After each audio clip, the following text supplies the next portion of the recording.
Welcome to the Military OneSource podcast. Military OneSource is an official program of the Defense Department with tools, information, and resources to help families navigate all aspects of military life. For more information, visit militaryonesource.mil. Welcome to the podcast. I'm Bruce Moody. Today we're going to talk about childcare, arguably one of the most important topics for a family. Specifically, we're going to talk about childcare in your home fee assistance. This is a program, we're going to get into all of the details with our guests. Lieutenant Colonel Maria Quinn joins us. Colonel Quinn is with the Space Force, and she's the first Guardian that we've ever had on the podcast. So welcome to you. Thank you. Also joining us today is Marci George with Children, Youth, and Families. That's a program within Military, Community, and Family Policy, which makes her a colleague. Marci, it's great to have you on the podcast. Thank you. So happy to be here today. Absolutely. Marci, let's begin with you. So this is a particular program, and it's called Child Care in Your Home Fee Assistance Program. It's a pilot program, but let me just step back and give you the opportunity to explain this program. Thank you, Bruce. Well, the Department of Defense implemented the Child Care in Your Home Fee Assistance pilot program to help with expanding childcare needs in military families for full-time in-home childcare services. So this program was initiated under the National Defense Authorization Act of fiscal year 2021 under Section 589, establishing a pilot program to provide fee assistance to military who pay for in-home childcare providers. The pilot program helps military families actually cover a portion of the cost of full-time childcare, which is provided in their homes. This program's a little different compared to our other military childcare programs, is that the parents are the employers of their childcare providers, and care is provided in the service member's home. So the parent actually hires, and employs their childcare provider that best meets their childcare and family needs. So what we've heard from families is that this program allows the parent to hire someone that may have similar family values. The program is offered right now in 11 locations, but spaces are limited. The locations are the National Capital Region, Hawaii, Norfolk, Virginia, San Antonio, Texas, San Diego, California, Colorado Springs, Colorado, Fayetteville, North Carolina, Jacksonville, Mayport, Florida, Fort Walton Beach, Florida, Las Vegas, Nevada, and then the Seattle, Tacoma, Washington state area. Childcare Aware of America is the department's third-party contractor that administers the program for the department. And what they do is they actually verify eligibility of the service member and the provider. They distribute the fee assistance payments that are approved to the in-home provider, and they ensure the provider successfully completes and maintains background check requirements and training. And most importantly, they provide the provider and the parent some information about the program requirements and help them navigate through the application and enrollment process. Thanks, Marci. Colonel Quinn, I'd like to talk to you about your experience. Would you share with us your family situation and how you came to navigate in-home child care? So my husband and I have been in the service now 15 years, originally Air Force and then Space Force. And right now we have 6 little ones. So ages 10, 8, 6, 4, a newly 3-year-old on Wednesday, and an 8-month-old. And so as you can imagine, childcare really makes a difference between us being able to serve or not to serve. When we came out to DC in 2014, we had 1 child and 1 on the way, and we were both starting jobs in support of 24-hour operations where we were going to be required to work 12-hour shifts. Additionally, he was traveling very extensively with a special team. So as you can see, we really only had one option. We needed another adult to help us out. And as most military families, we were moved away from our core families, so we didn't have anybody that could step in to help out. Additionally, the current military childcare options up to that point in 2014 were really the CDC, on-base childcare, the FCC, the family childcare in somebody else's home, or perhaps a daycare. But none of those were going to meet our 24-hour needs sometimes. So we have always desired to serve to our highest potential and also grow our family. And so really, that's what we did. We hired a nanny and navigated it and figured it all out. And so that's what we've been using the last almost 10 years to ensure that we're ready when our, force readiness is number one, right, for all of us, and then also being able to grow our family. So we've had incredible women along the way that served our families, and they're still close with us today. Great. Of course, happy birthday to the 3-year-old. Thank you. So how did you end up hearing about the Fee Assistance Pilot Program? So I think there was a press release right when it came out back in June 2021. And all of a sudden we started getting texts and emails from friends and family sending us this great new program. And we were so excited. And the thought of even people that were thinking of us in our situation was incredibly encouraging, because we had really been doing it on our own, right? Seeking to serve, seeking those tough jobs, but also wanting to grow our family. And so we were very excited that maybe we wouldn't be investing perhaps one of our full paychecks into childcare. And so we signed up immediately. And I think Marci can correct me, but I think we were probably one of the first, the early families trying to figure it out, right? We were pretty uniquely suited as someone that had done this already for about 9 years, navigating this, right? Being a household employer. Yeah. Colonel Quinn's family was our very first parent. So we have been so excited working with her and have gotten a lot of great information from her on how to make the pilot better. I'm so glad that we sent out that press release. Me too. Well, so you read the press release and you said, Gadzooks, this is what we need. So what did you do then? What was your process of signing up? Well, I'm happy to report, and Miss George will back me up on this one. It looks a little bit different now, right? The team there at OSD has invested so heavily, specifically Miss George and Miss Welch, in making improvements. So if I'm being honest, those first, I think the first of us it was pretty stressful, pretty unknown. There was some kinks to work out. And so I'm happy to report, as I've told everybody I've ever told about the program, it can only get better with the continued investment. So we signed up, and I think they sent us like a link for an Army family. And so then we had to go back and say, that's not us. And so there was a lot of learning early on that made it a little bit painful. However, I know it looks much different for our families today. Well, thanks for being with us on the first mile of that journey. So when we're talking about this childcare in your home fee assistance program, what are some of the resources along the way that you were able to tap into while going through this process? There are more today than there were in the past, which is wonderful. There really wasn't a lot in the beginning, and I think this is where some of the confusion for a lot of our military families at all different ranks and all different services in the beginning, they understood at first glance that they were going to become a household employer, which meant they were going to be responsible for finding a care provider that met their family's needs, ensuring that they were a good fit, right? Establishing a contract, checking their references, doing taxes, all of those things that come with being a household employer. Many of our folks, they may have interviewed somebody or hired someone into their unit, but most of them haven't. And so we knew how to do it. And the first 2 times that we did this early on, we worked with an agency. And I knew immediately that was something that I wanted to protect our military families from doing, was paying anywhere from $6,000 to $15,000 to an agency to hire for them. I really wanted our families to be empowered and capable to hire well for themselves and save that additional cost. So honestly, there weren't very many.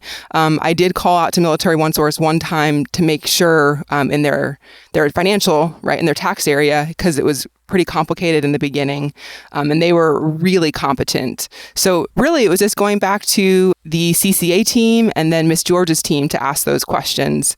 But now, like I said, I'm so happy to see on the website much greater investment to really streamline that information for families. You did talk about using a service or not using a service. Do you have any other lessons learned or recommendations for other families who are considering hiring a nanny? I think when I talk with families, what I encourage them to think about is take a step back, right? Whether they're in an immediate crisis over childcare, whether they are thinking about having kids, or whether they're about to move and trying to figure out what's going to make sense. I really encourage families to take a step back and look at their long-term family goals. You look at those first, then look at your career goals, and then start figuring out, okay, how do we get from here to there, right? Those long-term goals to ensure that if we're married, that our marriage is thriving, that our kids are well taken care of and also thriving, and that we can also serve to our fullest capacity. What is it going to take to do that? And that's going to be different for every single family. And that's why this program is so critical, is we do have the CDC and we do have the FCC and we do have military childcare in your neighborhood. And yet there's other families that have different situations. And so this is such a critical tool in that suite of options we give families. So I want them to take time and think about what they need. And sometimes they just have questions about the program, like, what are the hours? What are the limitations? And sometimes I'm too scared about taxes, or I'm too nervous about writing a contract. And so there's this operating space right in there where families have a ton of questions. And sometimes those aren't available unless they've talked to someone that has hired a nanny. So that's really what I've been trying to work on the last 2 years is there a missing piece for families when they're trying to make childcare decisions, whether it comes to new jobs they're going to take on or whether they're going to PCSing? Because childcare, it's scary and it doesn't need to be, right? We know there's a national crisis, and that's why this is so critical, is another option for families. I think a big thing that has been helpful more recently is helping families run through the numbers of how much it could cost them, and then how to negotiate well with their provider once they find one to really create a mutually beneficial opportunity. Not one where a provider feels taken advantage of, and not one where the family is not getting someone that can meet their family's needs. So really focusing on getting clear on what's important to the family for the long term, and then helping them piece that together in the short term. It's really interesting. Marci, let's bring you into the conversation. How can parents access information and resources so that they can learn more about this pilot program? Well, thank you for asking. Parents can find out more information about the pilot program through Military OneSource or militarychildcare.com, which is the department's request for childcare system, as well as through Childcare Aware of America. We are continuing to try to update information, especially like on militarychildcare.com. And recently we added 2 videos explaining the program in a little more detail. One is a 2-minute video that kind of gives an overview of the program, and the other one is a 6-minute video that provides a little more information about the program. As far as like provider eligibility, the provider's eligibility, they should be a U.S. citizen or a legal permanent resident. They may be 18 years of age, hold a high school diploma or equivalent, and comply with, of course, the employment laws, which include the tax requirements. But also, we have also included this year that the provider may be a family member, such as a grandparent, an aunt or an uncle or an older sibling. However, they cannot be financially dependent on the parent. And then this year we implemented an option to start the provider under something called provisional approval. And under the provisional approval, like a sponsor may agree in writing to allow their provider to start caring for their children once the FBI fingerprint check is completed and favorably adjudicated. The remaining background checks, which are the state criminal history repository check, the state child abuse and neglect repository check, and the state sex offender registry check, must be initiated, though. But under provisional approval, it allows a family to receive fee assistance prior to having the other 4 background checks or other 3 background checks returned. The childcare in your home provider must also agree to the provisional approval and the requirements for that. Now, what we're really excited about is we are currently working on pilot year 3. We hope to have that plan announced in the next few weeks. We've really tried to listen to families and to the parents' needs and are making some changes based on those requests. And so the other thing that we're doing is we're looking at expanding the childcare spaces for the program. So we're really looking forward to our 3rd year for the pilot. Marci, that's a lot of information. I imagine that this program, helpful as it is, presents some unique considerations as parents are hiring in-home child care providers. Can you talk us through some of these unique aspects? It's really important for parents to understand that childcare is personal and it should meet their family needs and their childcare requirements. Just as Colonel Quinn has mentioned, parents must, of course, locate and hire their provider, and they are serving as the provider's employer.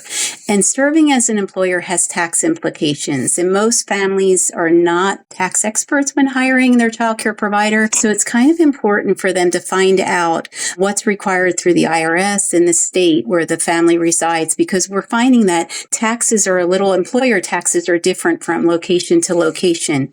Of course, Military OneSource has some information that can assist families understand the taxes and what taxes are withheld as employees and taxes that have to be paid by the employer. And there's also a fact sheet on Military OneSource about tax considerations for the household employers.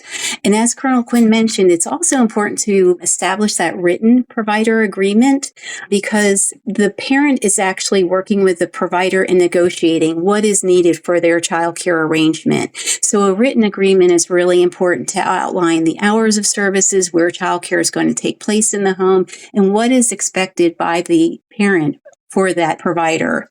The other thing is that providers are also required to complete some training. And some of the training requirements, especially for the orientation training, is focused on keeping the children safe and healthy.